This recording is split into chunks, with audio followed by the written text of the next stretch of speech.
Hello everyone, welcome to academic atlas. I am Jaya Prakash. तो आज हम पढ़ने वाले हैं कक्षा 7 का पाठ खान पान की बदलती तस्वीर के प्रश्न उत्तर। आज की वीडियो में हम आपकी जो पाठ के बैक एक्सरसाइज है, पीछे के प्रश्न उत्तर हैं, उनको भी करेंगे और कुछ हम एमसीक्यू प्रश्न उत्तर भी करेंगे जो आपकी परीक्षा में आपको बहुत मदद करेंगे। तो चलिए शुरू करते हैं। खान पान की बदलती तस्वीर, इसको लिखा है प्रयाग शुक्ल जी ने। पहला प्रश्न है, खान पान की मिश्रित संस्कृति से लेखक का क्या मतलब है? अपने घर के उदाहरण देकर इसकी व्याख्या करें। मिश्रित मतलब मिली जुली संस्कृति। तो चलिए इसका उत्तर समझते हैं। यह मिश्रित संस्कृति से लेखक का तात्पर्य विभिन्न प्रांतों व देशों के व्यंजनों के अलग अलग प्रकारों का मिला जुला रूप है। उदाहरण के लिए, आज एक ही घर में हमें दक्षिण भारतीय, उत्तर भारतीय व विदेशी व्यंजनों का मिश्रित रूप खाने में मिल जाता है। जैसे कभी ब्रेड तो कभी पराठे, कभी सांभर डोसा तो कभी राजमा जैसे व्यंजन। यह खान पान की मिश्रित संस्कृति का रूप है।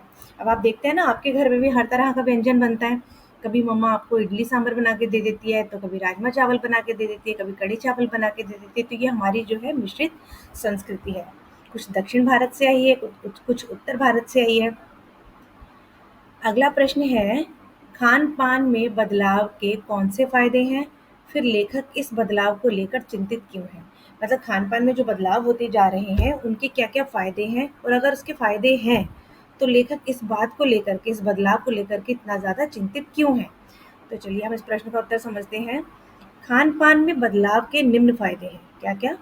विभिन्न प्रदेशों की संस्कृतियों को जानने और समझने का मौका मिलना, राष्ट्रीय एकता को बढ़ावा मिलना, अलग अलग प्रकार के भोजन खाने में मिलने के कारण खाने में रुचि बने रहना, देश विदेश के व्यंजन मालूम होना, गृहिणियों व कामकाजी महिलाओं को जल्दी तैयार होने वाली विविध व्यंजनों की विधियां उपलब्ध होना, स्वाद, अस्वस्थ व सरसता के आधार पर भोजन का चयन कर पाना और समय की बचत होना। ये हमारी जो है बदलती तस्वीर के फायदे हैं।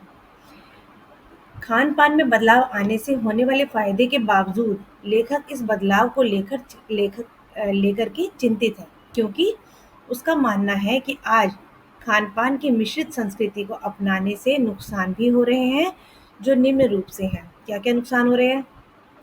स्थानीय व्यंजनों का चलन कम होता जा रहा है, जिससे नई पीढ़ी स्थानीय व्यंजनों के बारे में जानती ही नहीं है।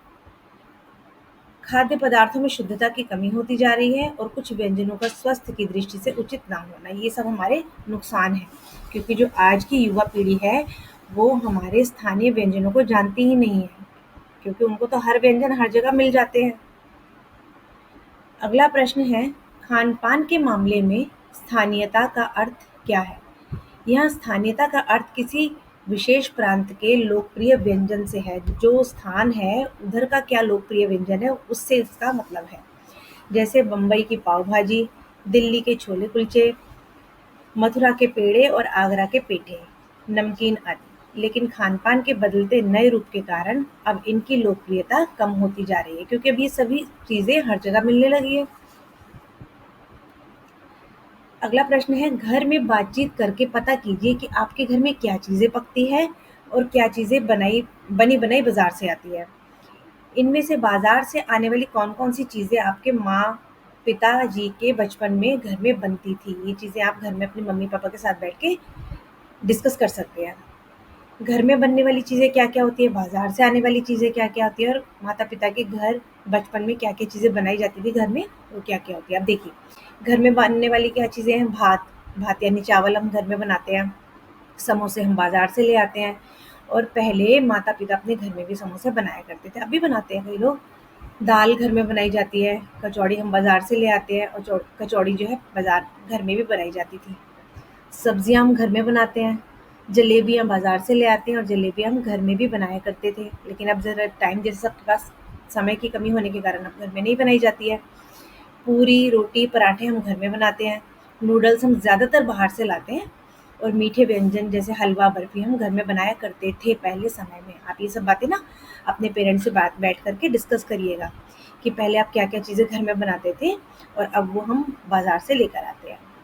अगला प्रश्न है, यहाँ खाने, पकाने और स्वाद से संबंधित कुछ शब्द दिए गए हैं। इन्हें ध्यान से देखिए और इनका वर्गीकरण कीजिए।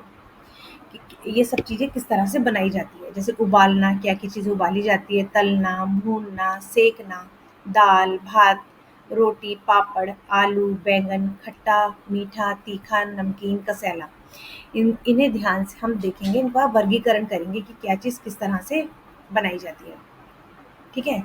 अब जैसे भोजन में दाल कैसे पकाई जाती है? उबाली जाती है और उसका स्वाद नमकीन होता है। भात, भात मतलब चावल उबाले जाते हैं और मीठे भी होते हैं, नमकीन भी होते हैं और